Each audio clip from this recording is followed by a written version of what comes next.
All right, guys, Fuller coming to you with another video. I hope all is well. So I came across an Instagram post that was very interesting. It was talking about Islam, Marxism, imperialism. So it got me thinking, and about the whole class struggle thing and everything like that. Um,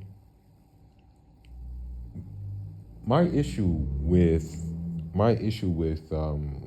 leftists is as follows. What I'm about to say in this video, I'm going to give you my issues with leftism, and don't let it fool you. I am by no means a conservative either. I dislike them as well. I dislike both parties. As a matter of fact, I think they're both.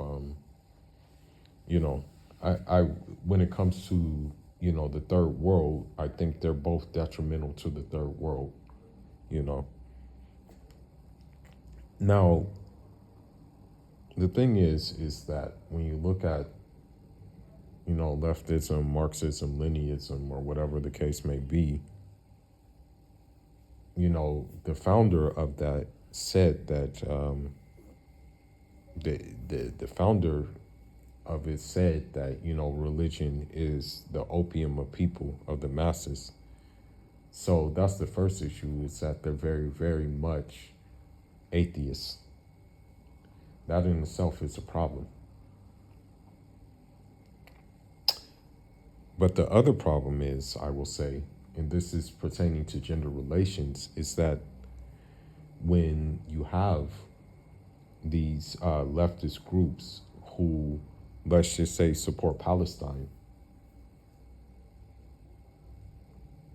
in the same breath, they don't support, but like, let's just say they support Palestine, they don't really support, I want to say, the tenements of Islam. Okay. And don't get it twisted. The thing is about Islam. The thing is about Islam is that it basically accommodates different faiths, as long as you are, not bothering the running of the state. There's videos of, for example, I think it was during the Lebanese Civil War. You have fighters, Palestinian fighters protecting the synagogue. You also have, for example, in Palestine itself, basically interconnections between the Muslim Palestinians and the Christian Palestinians who are going through the same thing. So with this being said, Islam accommodates that. The problem that I see, this is the problem that I see with leftism, is that leftism, when it comes to slowly but sure, well, I won't even say slowly but surely, but when it comes to its penetration into Islam in the Western sense, it's almost like a colonial power, because of the simple fact that you have, let's just say you have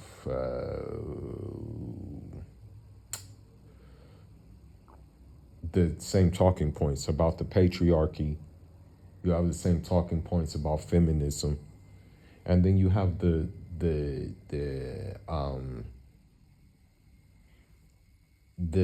alphabet soup talking points. So then what happens is people think they need to reinvent the wheel when it comes to Islam, and you can't reinvent the wheel when it comes to Islam, because that's considered innovation. And, when it comes to innovation pertaining to religion, it leads to misguidance. And we see that happening, in the West. We see the fact that, you have more Muslim women talking about patriarchy. You have more Muslim women just rejecting parts of their faith completely because they say it was designed for a man's benefit. You know what I mean? You have them just outright rejecting it completely. So, with this being said, I really don't like wolves in sheep's clothing, because you can say that you support a cause or a downtrodden people, but you're even trying to make them people more downtrodden because of what you're going through. You know what I mean? That's the problem when it comes to the left and the conservatives. I, you know, for example, I'll just give a simple example. There may be a woman in hijab, right? But because she's copied after the leftist feminists, she has a septum ring. And yeah, she may be from a, a different background than the average Anglo-Saxon, but that still did not, you know, hinder her from following that Anglo-Saxon in the sense of having the septum ring, you know, and it's not part of her culture, because Islam, the Islam accommodates culture as long as it's not harmful. So yeah, if women had, culturally speaking, like nose rings and things like that, like there's actually a picture of an Eritrean woman. She has a nose ring during the struggle of the EDF or EPLF as well. She has a nose ring, but that's culture. That's her culture, you know? This is her culture. A septum ring is not really a Muslim woman's culture, in the West at least. That's a Karen characteristic. But yet they just seem to follow behind her. Now, another problem too. Here's another problem. Another problem is when these Karen converts come into the religion with their leftist ideology as well. And that in itself is an issue. There was this one white woman who was on Clubhouse, and from talking to her a little bit, I realized that, okay, she's a leftist. She's a feminist with her talking points. There's another one who has the same talking points, who's African convert, but granted, she's from a area in Africa that is not really quote unquote Muslim per se. It doesn't have really a Muslim population, but she still has the same talking points basically as these feminists. So, and then, because unfortunately Islam, Islam is somewhat looked at as a trend because of Brittany Renner and because of the like thereof. You have people who just are doing this conversion for the simple fact that they know it will get them some traction. But the thing is, when it comes to Islam, when it comes to all of these things, that we have those things already grounded. We already have those things grounded in the religion already. We already have those things. You know, we have the solutions in the religion already. Now, what the leftists may say is that Islam is anti-imperial. No, the leftists may say that Islam is like a patriarchy. Islam is an imperial system. But the thing is that you have to understand something, is that when it came to Muslim conquest and things like that, Muslims were doing conquest due to the simple fact that they were going to get conquered most of the time. And most of the time when they had to spread the religion, it was mostly done because of the fact that they were going out as in defensive wars rather than offensive wars, basically. That's what Muslims were really doing most of the time. Because you have to ask yourself something. Even if you take, for example, Muslim Spain, when Spain was Muslim, like I guess you can say cool, like 80% of Spain was Muslim. Little 20% in the north really didn't have no like Muslim, influence on it like that. But you have to ask yourself that, now Spain is not a Muslim country. Spain is a secular country. And the thing is when you look at that, it's a secular country because of the simple fact that the Muslims were not only driven out, but you know the faith was also um, driven out of the country. So you can't say that it was uh,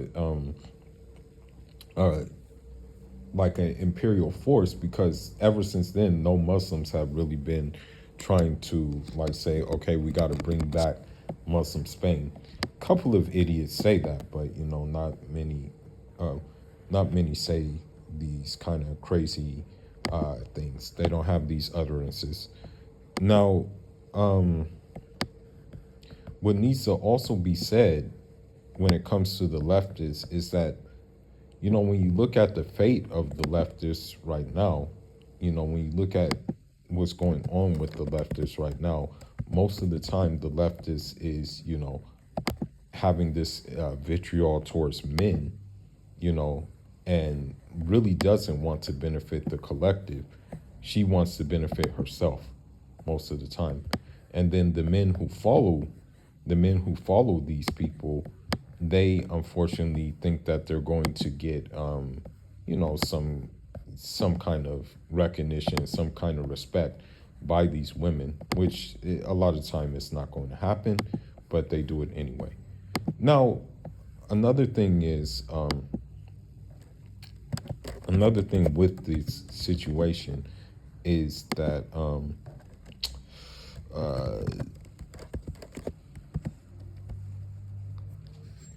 what happens too is that the liberals, because usually when leftism like intercepts with liberalism as well, you know. And so, with that being said, you have this kind of narrative that they need that things need to be changed from within, and then you even have, I guess you can say,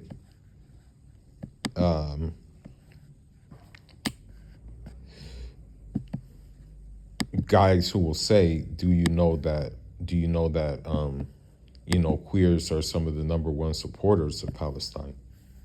you know but ironically, the crazy thing is about the whole leftism and things like that is they're really fitting the mode of the Zionists, really, because even in Saudi Arabia and even in these other Gulf Arab countries, you're having gender relation problems that were never there before. These problems are now appearing, and I think, unfortunately, it's the influx of the influence that these people have. Unfortunately, it's the influx of influence that these people are gaining in that side of the world. And although it is to their detriment that this is to the people in the global South detriment that they adopt these things, they still do it anyway. I want to read something in Surah Al-Hud, and then I'm going to end this video. In Surah Al-Hud, this is Surah Baqarah, actually. Sorry, it's no, actually, this is Surah Hud. Yeah, my bad. It's Surah Al-Hud.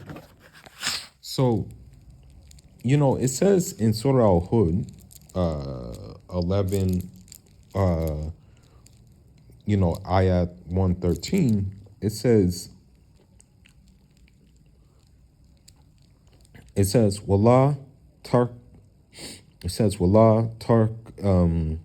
tarkanu illa ladina zalamun fata masakumu naru wa ma lakum min dunillahi min awliyai thumma la yunsaru,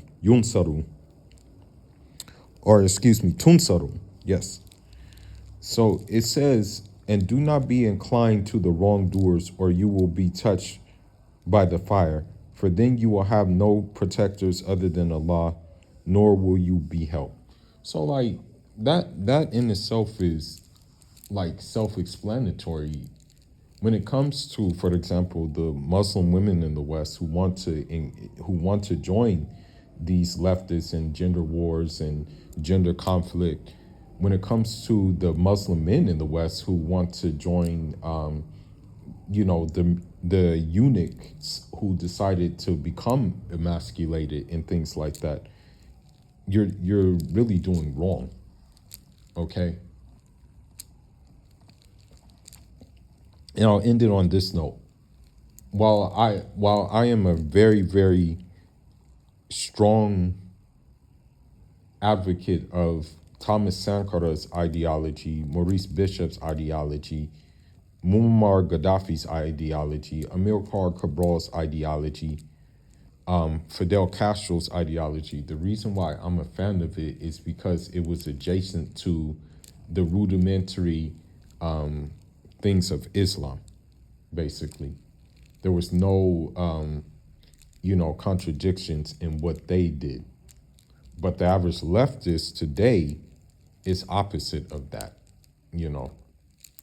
And Thomas Sankara himself even warned about like the extreme leftists, and also he warned about the right as well. When you read the works of these people, they're more non-ideological. You know, they were just trying to cater something to the needs of their people. You know, but the thing is when it comes to the people today who say that they're on your side and things like that, what they're trying to do is destroy you from the inside because their society is already destroyed. When you look at, for example, the relations between, when you look at the Christian church and things like that, they're not getting married. They're not starting families. They're at odds with each other. So they're trying to bring that dysfunction into Islam, and I hate to say it, but they're gaining ground and they're succeeding because the ones who need to talk, the scholars who need to speak up, unfortunately are being silenced, and they don't have a platform which could address what needs to be addressed. You know, even my teachers, the ones in Sudan, Senegal, and Mauritania, you know, they will not. You know, they're saying this is not my issue because they know that nobody's going to listen to them, and it's just based off the merit of even just how they look. Whereas if you have, like, for example, that mayor in New York City who's calling for all this liberalism and things like that, you know, who's Muslim, then they'll be drawn to him based off the fact of how he dressed or how he grooms versus based off of the guy in Sudan with the turban on, based off of the guy in like, let's just say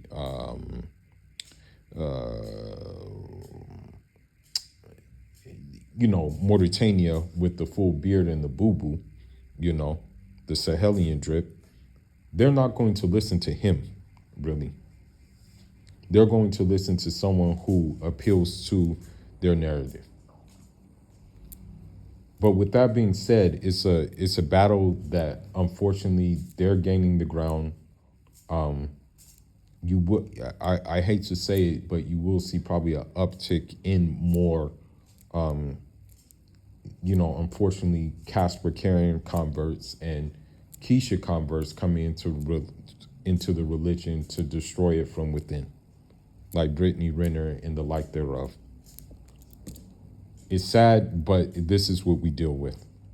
And because of the advent of TikTok, and because, you can basically say what you want about the religion without any repercussion of that, this is why we're in the situation we're in right now. And this is why I myself will stay out of the United States. I will only go there to visit, and that's it.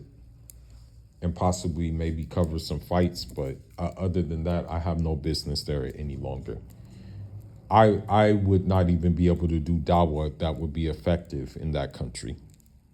I would not be able to say that, hey, this is wrong what you guys are doing, because my voice would be silenced. And with that being said, Fuller signing out, Njarama.